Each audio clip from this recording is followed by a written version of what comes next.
Oh, those royals, Harry and Meghan in particular, are busy with lots of royal engagements lately. And look, they go out, even if it's cold, wet, in the snow. They go and they talk to those fans who have been waiting to meet them outside, or when they go on engagements and they meet community groups and kids and people. They talk, they converse with everybody. They have normal, relatable human conversations. And you know what? Sometimes, even to the royals, kids say the darndest things. The Duke and Duchess of Sussex made a stop in Bristol, England over the weekend, visiting a student outreach program. And one little student casually let a certain word slip in front of the royals. Take a look. It's about making like your ground on the stage, because you can't just be like, like ground on the stage. You need to have stand your ground.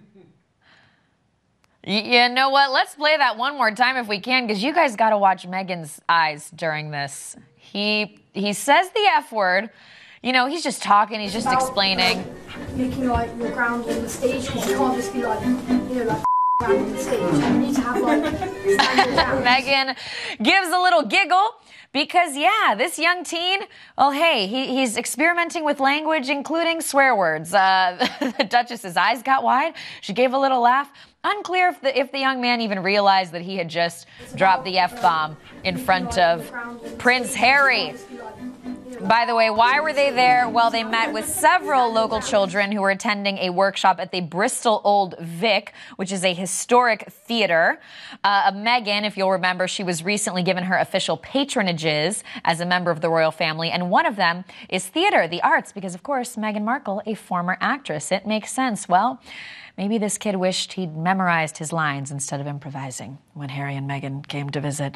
The kids were talking about their experiences at the theater, and look, he was feeling it, he was vibing, and he let the F-bomb slip. By the way, you know what? A great parenting moment for Meghan and Harry, I'm sure, because, again, they're expecting their first child in April. Look, you know what? You got to teach those kids how to behave in front of different groups of people. He was probably nervous. All our love to that little guy. Oh, one more time. I love it. We love when the royals are relatable, don't we? And they really handle that with grace, as always.